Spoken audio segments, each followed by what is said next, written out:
I wanted to start off with a quote that I read that you wrote, which I really enjoyed, where you were talking about your music, and you said, in the same way light leaks into a camera leaving impressions on the film, every instance of my recollection contains some traces from the glow of memories past. Yeah. It's a very romantic way of kind of looking at the way that how our memory, fades with time.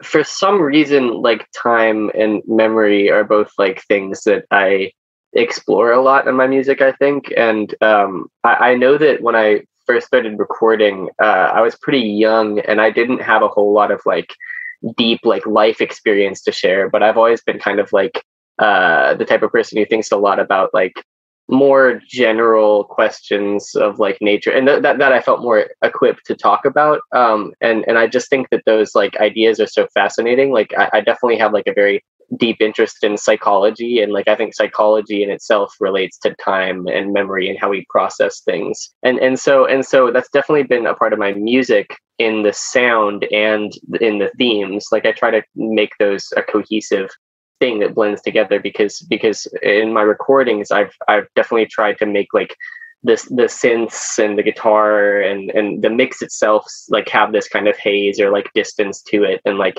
that's definitely to me trying to represent like the same way that a memory has kind of distance to it. Like when I talk about something from like years ago, I almost want to make the sound of the song like match that in a certain sense. I'll sacrifice a little bit of the clarity or like fidelity of a song just to try to emulate that, what the lyrics are trying to say, How does that function if you're writing quite in the present? Because some of this last record, you're very much writing in the moment as opposed to looking back. Yeah.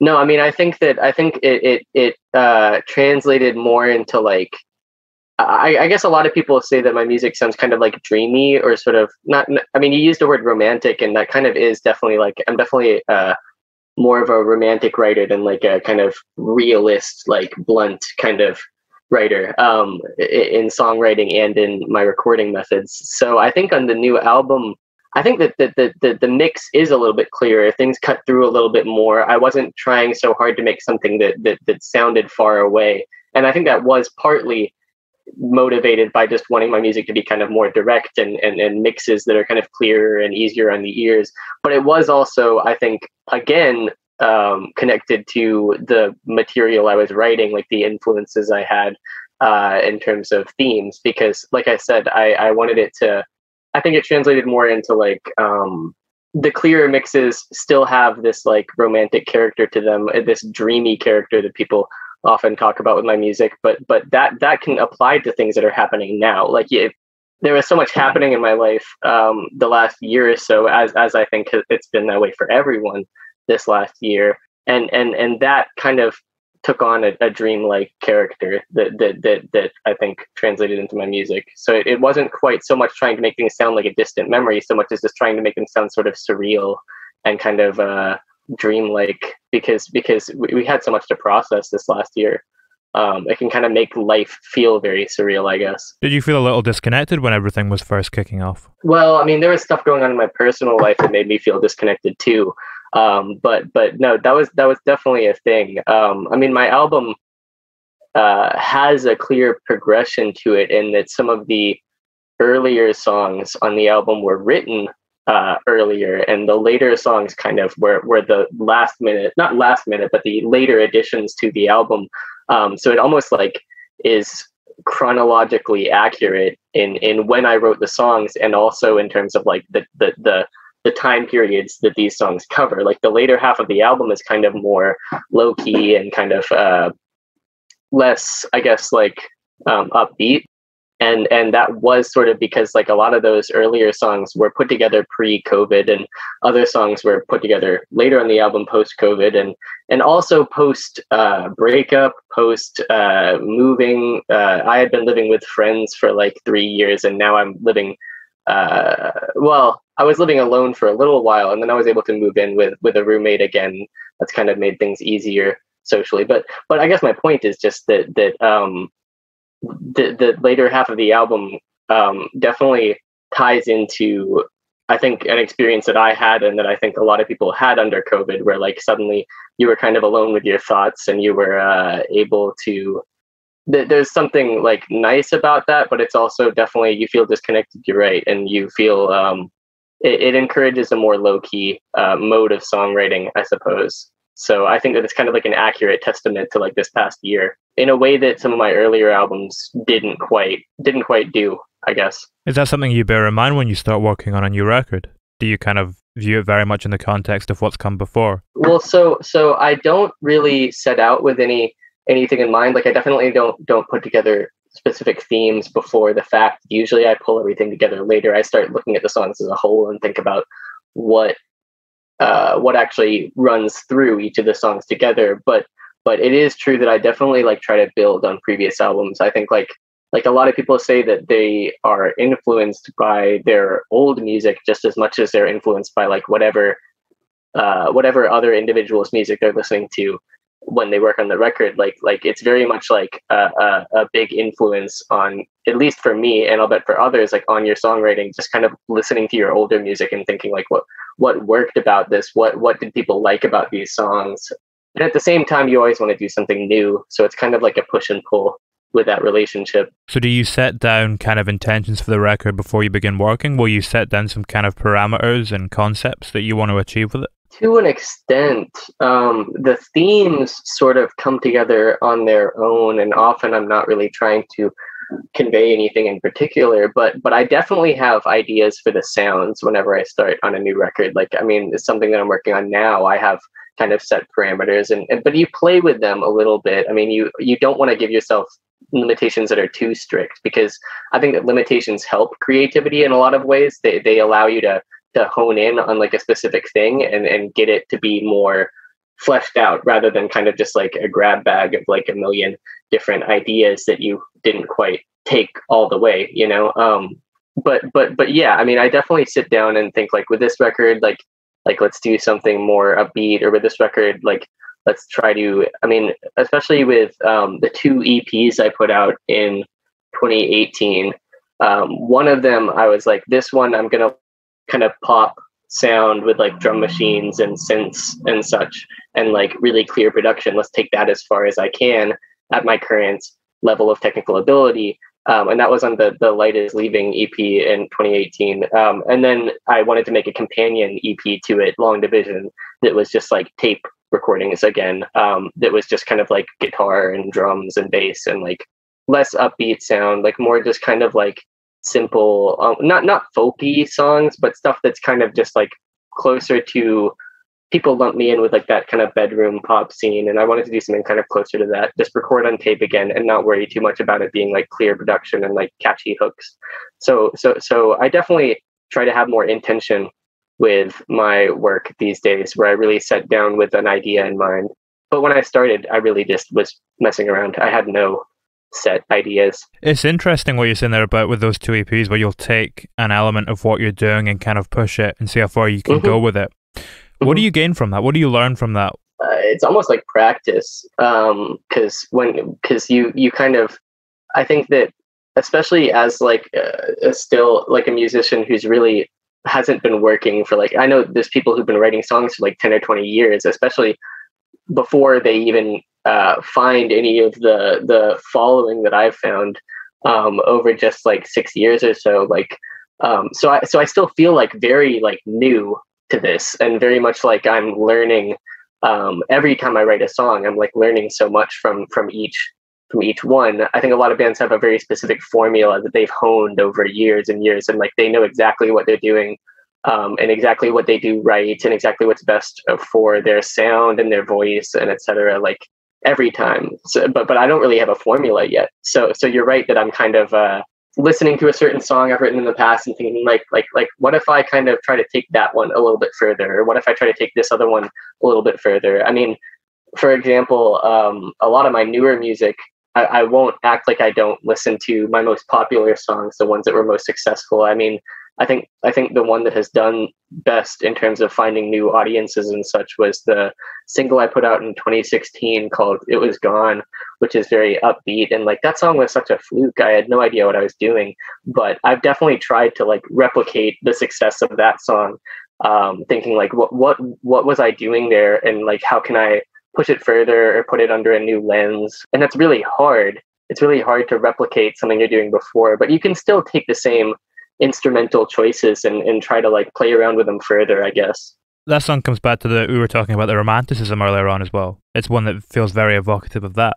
Definitely. I mean, I think that's what I appreciate so much personally about that song is that it is, a lot of people say it's like such a catchy song, or like the chorus kind of like hits really hard and those sorts of things. And I think that was really, it's not that it was unintentional. It's just that I'm not sure where that came from. But the thing that I appreciate about the song to this day is just that it does manage to meld that, the catchiness and the sorts of like more immediate pop elements with like a fairly romantic song and fairly romantic themes and like some interesting production choices. And that's really always often what I'm trying to bring to the table, because so many of the artists I like and admire are artists who manage to walk that thin line between like making something catchy and accessible and also trying to incorporate something more either experimental or something more like romantic and kind of like personal, like those are my favorite artists, the ones that can make something that you'll like want to listen to over and over again because it just sounds so nice, but it's also like not sterile or like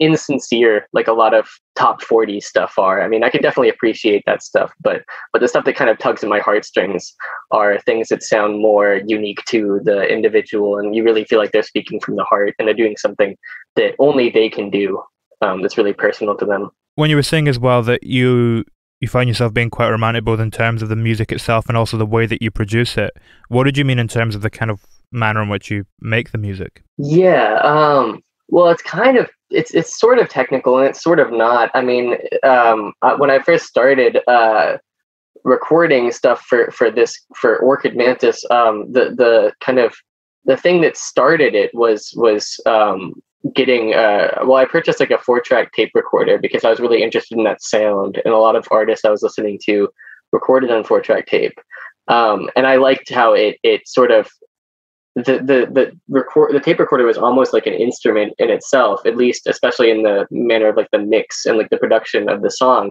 I mean, guitar and other instruments and like a whole mix itself, a blend of instruments will sound so different recorded to tape than just recorded straight into like a digital, like, recorded straight to a computer. It's a totally different sound. And I personally felt like it had a distance to it, but another way you can express it is that like when you record on tape, it almost sounds like old. Like it sounds like an older song. Like when you listen to, you can record something that sounds like it was recorded in like the 70s, even though you really recorded it yesterday. And I love that about it. I love the idea of recording something that sounds kind of timeless in that sense, or at least not like traceable to like the current production methods we have today, where everything is really sterile and like clear. It's like time travel. You're trying to, yeah, exactly. It's definitely like time travel. It's like you also get all of these associations with like older music. Like whenever you listen to these like 60s ballads, like part of the beauty of them is that they sound like they're kind of gone. Like they have that thematic, and that wasn't there when they originally recorded the song, but it's there now because they sound like they're from a different time. They sound like they like the memories and the moments have already passed. And like, I love that associative thing about these old songs, and recording on tape was a way to try to kind of do that with my music, partly because I think it like adds a little bit to them in terms of maturity, or like you almost take the song more seriously if it's recorded on tape, because it's a demo you record on tape is going to sound a lot more, it doesn't sound more professional, but it sounds more intimate. Like if you record a demo on tape, it almost sounds like it's supposed to sound like a little bit like badly produced. But if you record like a demo straight to like your digital like audio interface, like directly to your computer, you can tell that it's like unfinished. It's not supposed to sound like that. Like basically what I'm trying to say is the stakes of my production were lowered by recording on tape. I didn't have to make everything sound perfect because I'm already recording it to an imperfect device in the first place. And so, I mean, getting back to your initial question about like approaching my production from a romantic angle, even when I started recording digitally and tried to make my songs more clear, because I couldn't really record straight to 4-track tape like forever, I still would record my guitar onto my 4-track, and then I would like bounce the recording to standard audio software like Ableton, like on my computer. And that's how I record now, along with a lot of other instruments fed through like old tape machines and such. But that's kind of the whole idea. It's like I explained, if you're recording the tape, you get this older sound, and that combined with digital production, it makes it sound more like it's on purpose. People will listen to that and they'll think like, oh, like this person's trying to make something that sounds sort of like hazy or like woozy. Like you get all these terms that people use to apply to music with that sort of production style. And I think that it's interesting how people get that sense of like distance or age or like memory, like all of these thematic ideas come out of that production style. I mean, I was listening to an interview with Adrienne Lenker from the band Big Thief, and she was like breaking down one of her songs, I think Cattails, and she kind of said exactly that. She was saying that like she likes her music to sound as if it's like an old photograph or something. And what she meant by that was that like if you shoot on film, you end up with something that's not quite as representative of reality as a digital photograph, but it almost feels more real, or it feels more imbued with like emotion or like distance and character. And I think that it's the exact same effect when you record on tape, or when you feed things through a number of like filters. You make something sound a little bit far away, you EQ it so that it sounds like it's in another room. It has the same effect as like a film photograph compared to a digital photograph.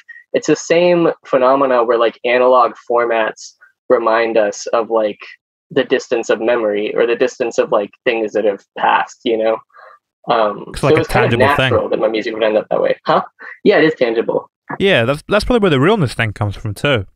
Like in terms of, although you're saying, you know, it's maybe a little bit more surreal and a little bit more exaggerated and not quite representative of reality, the fact of the matter is it's being recorded onto something that is real and that we can hold and we can touch, whereas when it goes into the computer, it almost feels like ghostly, like ephemeral, like it doesn't feel like it quite exists. No, definitely. I mean, I love the idea of like physicality in recording. I mean, I really miss that when I'm recording digitally, because there's so much fun stuff you can do with digital recording, where you can like record something and then chop it up into a million pieces and stretch it out and put a million effects over it until it's something completely different. But the truth is that is just as much the case with tape recording. It's just more complicated, but it's like almost more satisfying in a way. I mean, something I've always wanted to get into is like actually manipulating the tape itself, because you can chop it up, and you can splice it together into tape loops. I love the idea of working with music as a physical thing rather than like the way we consider it now, where it's just like audio passed through like a digital component. Because in the past it really wasn't. If you wanted to listen to music, it was on a vinyl record, or it was on cassette tape, or it was there were so many different ways of putting music onto a physical form. But until it took on a physical form, the only way to listen to music was when it was just played in front of you on an instrument. And even an instrument is another physical component. So I think we've like lost that to an extent in newer music, when something is just written start to finish on a computer. There's something really cool to me about writing on a computer, but I think that both elements of recording and writing and just creating music are equally important, and we have to be careful not to like lose one just for the ease of use of like digital recording, you know? Which of the two mediums of recording do you feel more vulnerable in? Oh, that's a good question.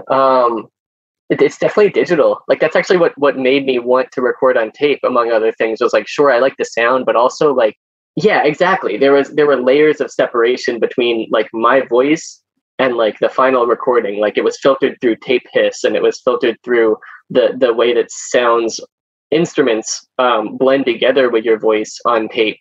That was so important to me at the start, because especially when you're not confident in your voice or not confident in your songwriting, you can say like, well, I like the production, I like the way it was produced, even if I'm not happy with the final song, or I'm not happy with my voice. So yeah, I mean, recording on tape was a way to decrease that sense of vulnerability and decrease that sense of like anxiety over the human elements of the songs. Nowadays, I am more confident about the human elements, and I think that's what allows me to record digitally more. So it's definitely a part of it. But I do still like that. I like separating. I like separating myself from the final mix in a certain way, I suppose. I mean, that's why people put reverb all over their vocals. It just kind of like, it's not so direct. And I definitely do a lot of reverb. When you go back to tape now, is it a different thing now that you've recorded digitally? Does it feel different? Have you honed something now that kind of feels different when you go back to tape? Yeah, I do. I think that, I mean, definitely, like, I have gotten so much more confident with digital recording and getting the sound that I want digitally in a way that I couldn't when I first started. And so when I come back to record on tape, it feels almost like I'm just like putting like a filter on rather than it being like my actual kind of mode of operating, which is in a way, it's a little bit sad, but at the same time, I feel like more like I have full control over what I'm trying to do. But I will like catch myself thinking like if the old kind of tape like degraded sound was what drew people to my music in the first place, I have to be careful not to lose that, and not only for my audience but also for myself, because it's something that I really love about recording. Like I love recording on tape, and I also love that sound in general. So I try not to let myself stray too far from that. And I remind myself like, hey, like I should track that guitar line I wrote to tape for the final record, even if right now I already have it kind of like in a digital format as like a placeholder, because yeah, it feels different, but it's still, at the end of the day, it's just a sound that I really enjoy and that I want to make sure that I continue to incorporate into my sound. I guess this comes back to what we were saying as well, looking at past music before you move on to a new record. Like if you do that, it should be fairly easy to kind of preserve the tape effects and what you want to do with them. Yeah. Like you said, like I said about kind of practicing whenever I write new songs, as I slowly build up all of these techniques that I know I enjoy, and I try to apply them to new songs. And to some extent, you're kind of accumulating all of these things that you can fall back on. So you have to be careful not to be too derivative of your past work and try to add new things. But that's kind of like a balancing act, because I mean, as you find new things new tricks you can employ, I think the best work comes from incorporating new tricks and new elements into past things that your audience and yourself have both appreciated, and kind of combining that so that you end up with something that feels familiar but still feels new and like novel in a certain sense too. And people do say that like my albums all feel kind of different but the same. So I think that's like, I guess it's a good sign. I don't know. I feel like all of my albums are very different in a way that I think other people, because I will write a song and I'll be like, I've never written anything like this. Like, this is so crazy. Like I would have never done this until now. And I'll play it for someone and they'll be like, no, that's completely par for the course. Like that's completely normal for you. So in some sense, that's a little bit disappointing. But I mean, I guess I bring enough new stuff to the table each time. Does that mean you're focusing more on the small details? Yeah, I've kind of always focused on what a lot of people would consider the details. Like, and that's kind of been at the start. It was because, like I said, I had sort of a lot of issues with my songwriting. I was never really happy with a song I wrote. So I was like, I would spend my time focusing on like all of these little like I would put like a little interlude at the end of the song, or I would like put like a little sample in the middle where someone like says something, or like just adding little details where I could be like, I think that's like cool, even if I don't like the song itself. But I think like releasing music and getting a response from people and hearing from people really helped build my confidence in my songwriting, so that I could think like these songs do have value, even if they don't fully succeed in doing what I wanted them to do initially. I've learned to kind of just appreciate the results more than like focus on whether my vision is fully accomplished or like brought to life. Yeah, I guess that's important to me, but like I said, I've learned to just appreciate the end result more than, yeah. How that kind of confidence and that conviction that you've gained that you were talking about there, how do you ensure that doesn't impede like the raw emotion at the heart of it, if there's a certain vulnerability about some of the emotions you're dealing with?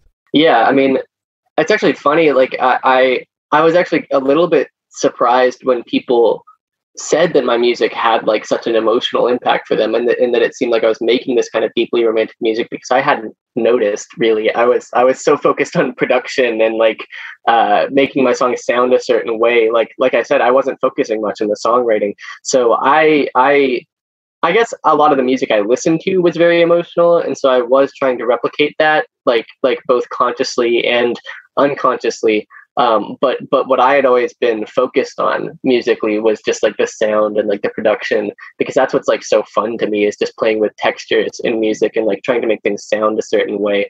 That I wasn't really too focused on making sure that it had like an emotional punch or something. But I think that I gravitate towards that anyways. I think that like I won't feel like a song is finished until I have some part that like gives me goosebumps sometimes, where it's just like a kind of emotional moment. And so I think like regardless of whether I was thinking too hard about that component, I wouldn't be happy with a song until it felt like it had that quality there.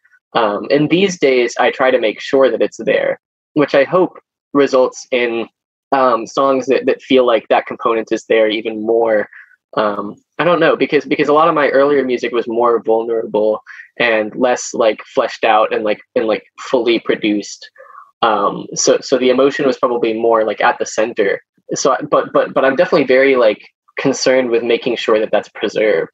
Like you're right, and it is like a bit of a challenge, but at the same time, all I really have to do at the end of the day is make sure that the lyrics I write and like the songs I write are trying to express something important to me, because in the past I had such trouble writing lyrics that I was happy with.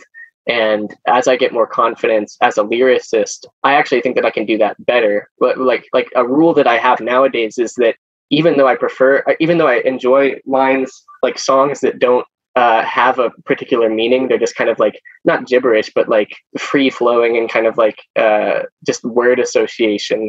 I think there's power in that.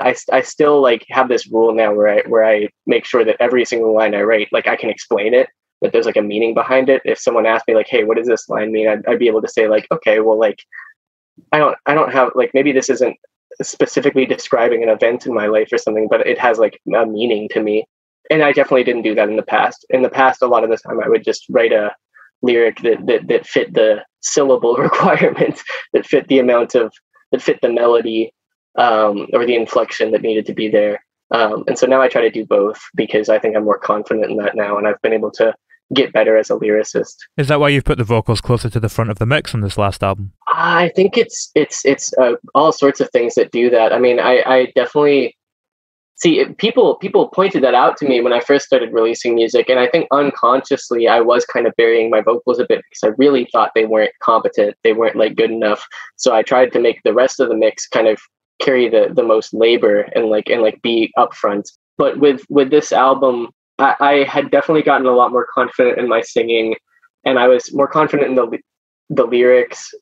I think that like this album, I took a little bit of time with it after Yellow House, and like even on Yellow House, I felt pretty confident in what I was doing. But with the new album, Far From This World, I really wanted to make sure that wasn't an issue, because like I could tell that. I mean, I would get messages every now and then where people were saying like, yeah, like your voice was what like drew me to your music. And I was like, that's like crazy to me. Especially because like when I send my music to playlisters and like PR people and such, like the most common feedback I get is that like the delivery is weird, or like the vocals are like the element that needs the most work. But I think that comes as a matter of like having a unique voice in the first place. Like I don't think that my vocals sound like super cleanly produced, or like kind of like typical of like the genre, or not even close to like what's generally popular. But a lot of artists that I like have had like interesting voices. Like I really appreciate the work of Phil Elverum from the Microphones in Mount Erie, and like he's always had a very like direct, like soft spoken, kind of honest sounding voice that is not typical of his genre or typical of popular music. And so those, like thinking about those sorts of artists and having gotten that response from people did make me more comfortable thinking like yeah, like I can put my vocals at the front of the mix and it's not going to be an issue. And if it's something that people really enjoy in my music, I should be making sure that it's not buried. In fact, really, that was what was really that was what motivated me to do that more than the lyrics, because in the last, like, with Yellow House and with the album before that, Cola Sunset, I was definitely like happy with the lyrics, but I am most proud of the lyrics on this album for sure. I feel like I had a lot to say, and on earlier albums, I felt like I didn't have as much to say. I was more just focused on the production, the sound of the music. That seems like it would be quite a logical transition, though.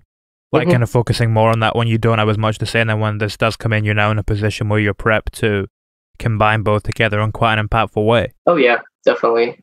Yeah, with this album, there was just so much happening in my life, and I had a lot to write about all of a sudden, in a way that I didn't before. A lot of my writer's block comes from, like, I'll have a lot of demos, but but they won't have lyrics yet, and they won't have really like vocal melodies yet, and the lyrics were definitely a difficult part when my life was kind of tedious and like not a whole lot happening. And so when things got kind of crazy in the last year, and really before all of that went down, even before that, things had gotten kind of interesting in my life. Interesting as being eventful, and so I had a good bit to say, and I was like excited about that to an extent, because I think this is a bit of a myth, but I think that there's this whole like idea that artists are at their best when they're like not suffering, but when they're like when they have a lot of material or emotional weight. Yeah, emotional weight, and also just inspiration. And inspiration is often tied up with like heavy emotions, whether it's positive emotions like being in love, or like negative emotions like heartbreak. Like either one, I think, is important. But the myth I always hear is that artists are like once they like find like happiness, or like find like comfort in their life, like their music like suffers for it somehow. And I definitely fell into that line of thinking, like when I was listening to music in like high school, and like listening to artists like Elliott Smith and like Nick Drake, and thinking like was their suffering, or what was their melancholy sort of attitude like important to the emotional weight of their work? And at the end of the day, you really recognize that someone's life and their mental state are so much more important than anything with their art. And I also think that like I said, it really is a myth, because I know so many artists who were able to build a whole kind of life around themselves and settle down, and not really have to stress over things, make decent money, and like be able to just sort of be comfortable, and work on their mental health, and still put out incredible music. I mean, I think that's absolutely a myth, that like great music comes from suffering. Like I think that it would be a terrible bargain anyways to make, I guess. I feel like the opposite is true too. You look at a lot of artists who are suffering and don't make particularly good music. Maroon 5, for example. Yeah, no, it's definitely not. The correlation doesn't seem to really be there.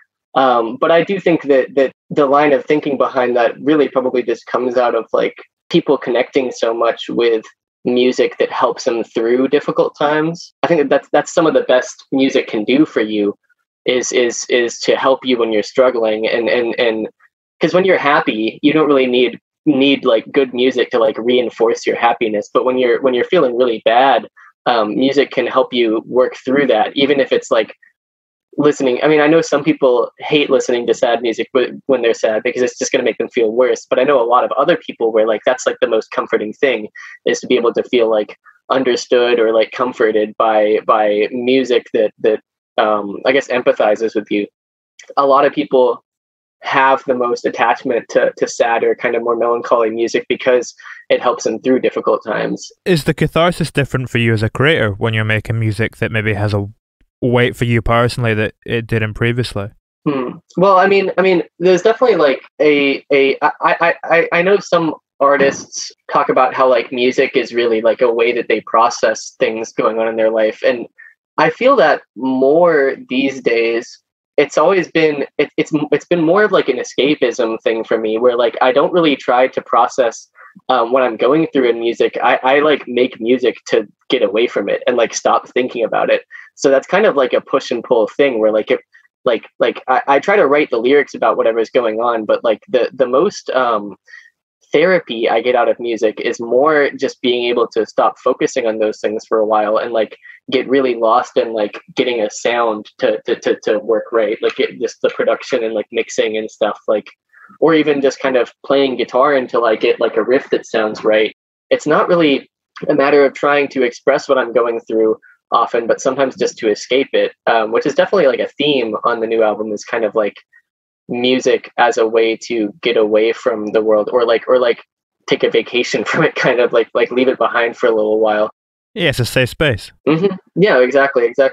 I hear that just as much from listeners. I think that they're kind of two sides of the same coin. Like some people, the benefit to listening to music when they're struggling is to be able to escape it, and for other people the benefit is for it to bring them to reality, or kind of like allow them to process something, or like fully feel something, I guess, make sense of it. Yeah, it's where like political music and stuff comes into the picture. Yeah, definitely. Where do you kind of draw the line between escapism and running away from problems? Because I find it as a creator as well, it's very easy to avoid problems by focusing on your art or your creative project. Oh yeah, definitely. I mean, well, you have to have a separation between like your creative life and your real life, and make sure that one doesn't overwhelm the other and consume it, because like I find that to make work that I'm really proud of, I have to like really set a lot of time for it, both mentally and like physically. Like it's kind of like mental space as well as like just actually setting aside like real like time to work on it. You also have to like clear your mind in a way. You can't be like, that's why I feel like it's hard for people who work like really long hours to be able to come home and just like work on a song, because like you're going to be mentally exhausted. You don't have the energy to make that happen. And so you have to be careful that you're not putting all this time into music that should really be going into, like you said, like solving problems in your life and trying to mitigate the things that are bringing you down.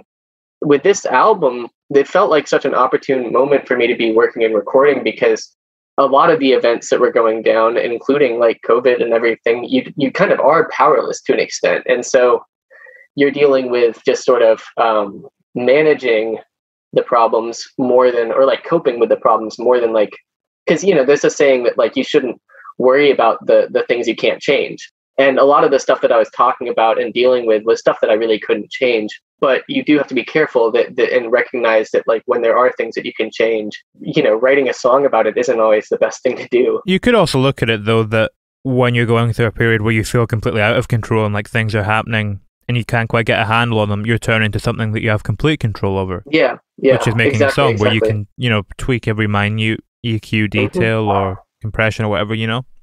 No, that's definitely what's therapeutic about it. Like, I mean, I love that. That's what I love about like creating in general, is that like you kind of like whether I need it in a particular moment or not, it's always going to be fun to be able to kind of like escape into your own world and like get everything sounding just how you want it, get everything like and just world building. Like I mean, if I wasn't making music, I would be doing all kinds of other creative endeavors. I mean, I have interest in all forms of art because they're all like, they all have the same draw to me, I guess. Are you still a big photographer? Yeah. I shoot on film a good bit. I've been lazy about developing rolls, but I definitely shot some film while I was traveling recently. And something I want to get back into is doing collage work because I love collaging photos. It's the same thing for me when you work with collage as what we were talking about earlier with like listening to old tapes, because what's so cool about doing collage is that I try to make sure that all of my sources are very old, like magazines and like National Geographics, like no later than like the 70s, because the look of the old photographs and the look of old like print stuff has these associations already kind of pre-built into them. Like you like an old photograph is going to give you a different impression from like a new photograph, and the new photograph really doesn't have as much context imbued into it. A new photograph just doesn't, it's blank in terms of associations because it's just what we see now, every day, all the time. But when you collage stuff from old photographs, you're putting together these old associations in like a new way, I guess. And what's cool about it to me is that you end up with a product that's like that's an intersection of the old and the new, because you put it together in a completely unique way, and you come to it. You've created it from the perspective of like someone in the present, but you're compiling like old sources. I mean, it's even more obvious when people do digital collage, where they pull like really old stuff off of Flickr Commons, but then they're arranging it in Photoshop. And I just love that juxtaposition of like editing old photographs with programs that you can only use today. You know, is it a different feeling when you're making art from someone else's creation, though? When you're using someone else's images? It is. But I've actually always kind of enjoyed that process, because it feels like you're collaborating with something. And it's actually funny, like when I first started making music, my interest in sampling came from exactly that. Like I would always start writing songs with like a sample that I'd found. Like I would find some 3-second kind of loop, and then I would add a guitar around it, like guitar chords, and then eventually I'd add melodies and other things. And it was a way to escape the pressure of like starting from a blank canvas on like a song, and like having to just write from scratch, and it's all you. Like the song has to come straight from you and nothing else. And that was so like difficult for me when I first started, because I really wasn't confident in my songwriting. So I was just like, well, if I really like the sample, then the guitar song that I write around it isn't really the center of attention, nor is it like the only thing that I'm dealing with. Like I can feel like, again, like I'm collaborating with something that I already enjoy. And it's the same thing with collage. Again, like I really enjoy these old photographs. I enjoy the look of them. So the collage is always going to turn out like decent to me because of the source material, you know? Is the feeling you get from taking a great photograph the same feeling you get when you capture a great field recording? Yeah, for sure. I mean, like there is something great in taking your own photo that you know it was all you, and like the results are all you. And I'll admit I'm probably more proud of that than I am of like a sample-based composition.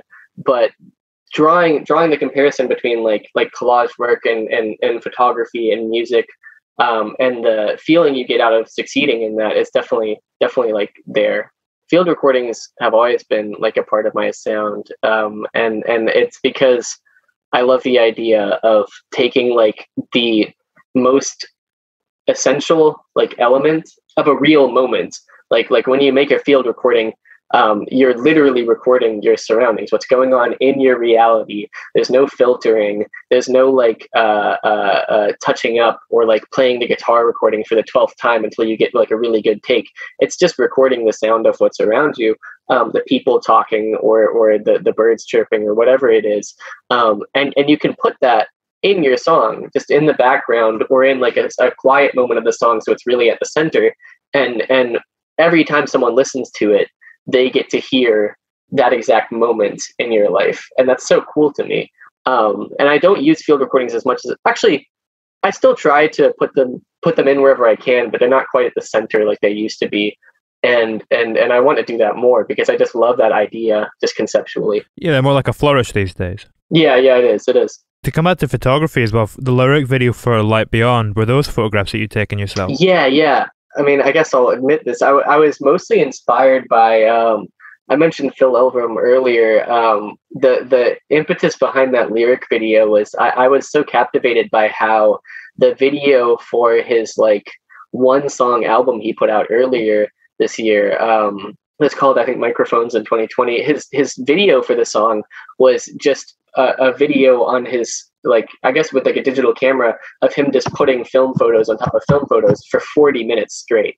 And he obviously just had this enormous collection of film photography that he'd taken over years and years and years.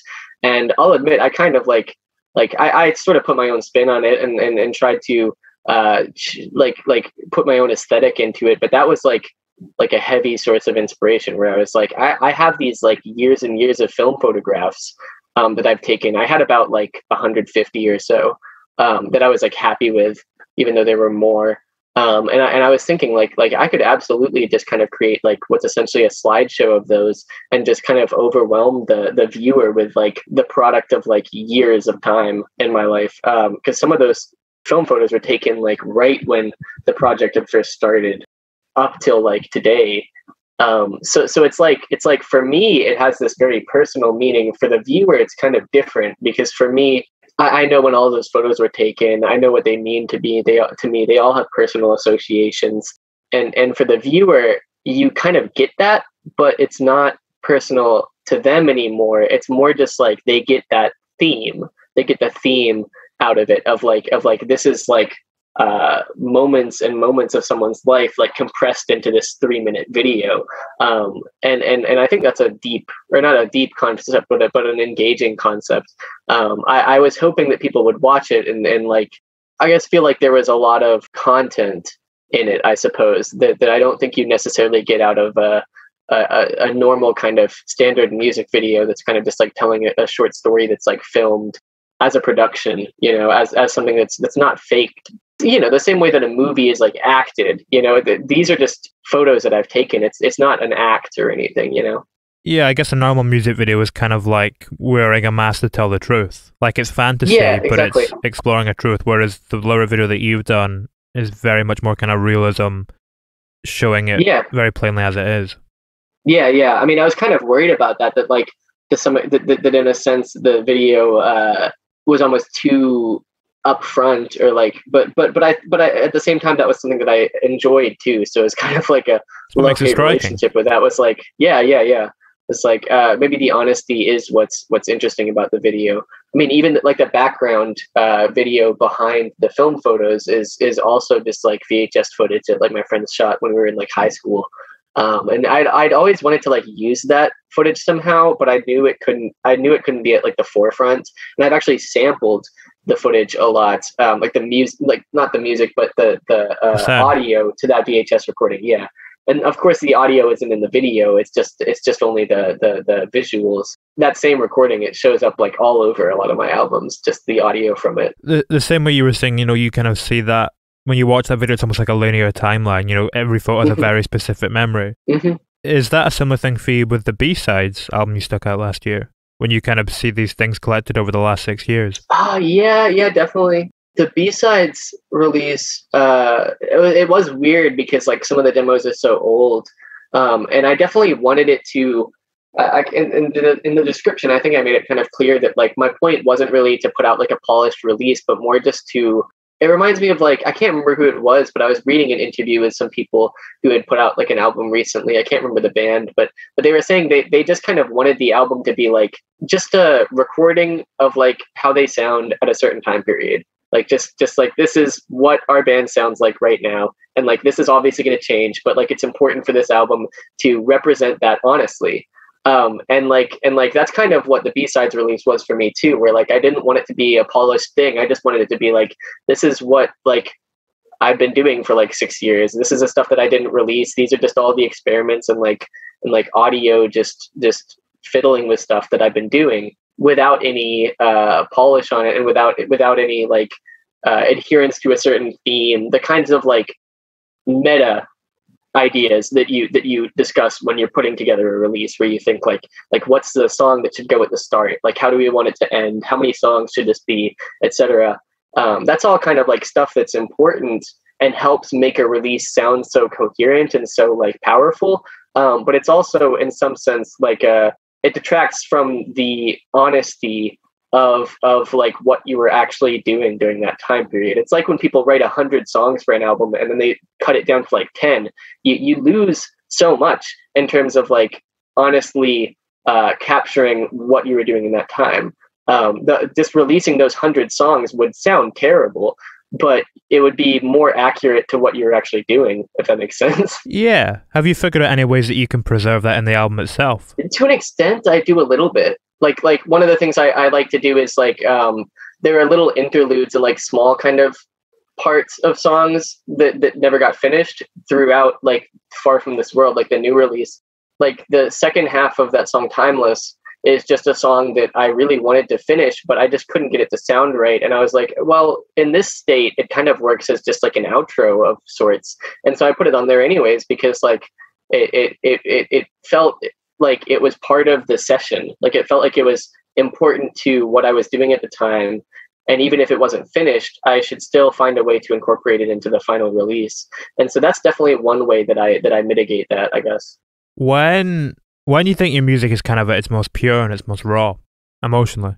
Yeah, that's actually an interesting question, because it's something I struggle with a lot, because I feel like I'm in a push and pull between like what I feel is most natural for me, which is sort of more ambient and like not experimental, because experimentation is actually hard. People think it's like the easiest type of music to make, but it's really the hardest. But just sort of stuff that doesn't have a whole lot of structure and yeah, just sort of like ambient stuff and stuff that's really just playing with sound is what comes most naturally to me, and I almost have the most fun doing it. But even then, if I do that for long enough, I start to miss, for some reason, the stress and like the puzzle like elements of like putting together a good pop song, like the construction of it, like getting the structure right and getting something catchy and like making sure that the production is clear. Like it's almost like a challenge that I both appreciate and that still exhausts me in the end. So like whenever I put out like a really polished release with like catchy hooks and such, I always feel super exhausted and like want to just do something simple and like ambient and weird for the next thing. As a way to decompress. But they're both so captivating to me. And I feel like if I did just one, I would get bored and want to do the other one again. But in terms of purity and like what is most specific to me that like only I can do, or that feels like from me more than from a bunch of other external influences, it's definitely like the more ambient and like kind of just playing with sound. That's what I love most about music. The songwriting and the hooks and like trying to make something poppy is like an enjoyable challenge, but it feels like me trying to play someone else's role or like play a game, you know, like it's a challenge that I can try to succeed in. But when I just don't have any expectations and don't have any goals in mind, I just make weird stuff, and I think that's probably what's only mine. Like I don't have any influences when I do that. I just kind of do what sounds good to me. Meanwhile, with the pop stuff, I'm like trying to emulate other bands that I enjoy, and I'm trying to incorporate stuff that I like in other music that I've listened to into my sound. So it's like it's not as pure. It's not just me.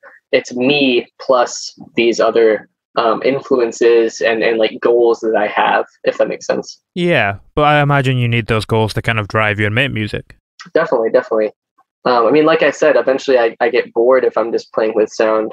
Also because I have more of a formula with that sort of thing. Like I actually have a harder time experimenting with ambient sort of stuff than I have experimenting with like pop stuff, because there's always so many different angles I can come at it from, like so many different ways I can try to write, and so many different styles of instrumentation. Like I also have the same dichotomous relationship between trying to make stuff that sounds very like synthy and like drum machines and like kind of electronic pop, and trying to do something that's more like akin to more like folky and like almost alternative rock type of stuff, where it's just like I'm playing with just guitar and like bass and like drums and just kind of more traditional analog instruments, because I love both sounds so much and I listen to artists in both fields who I appreciate so much.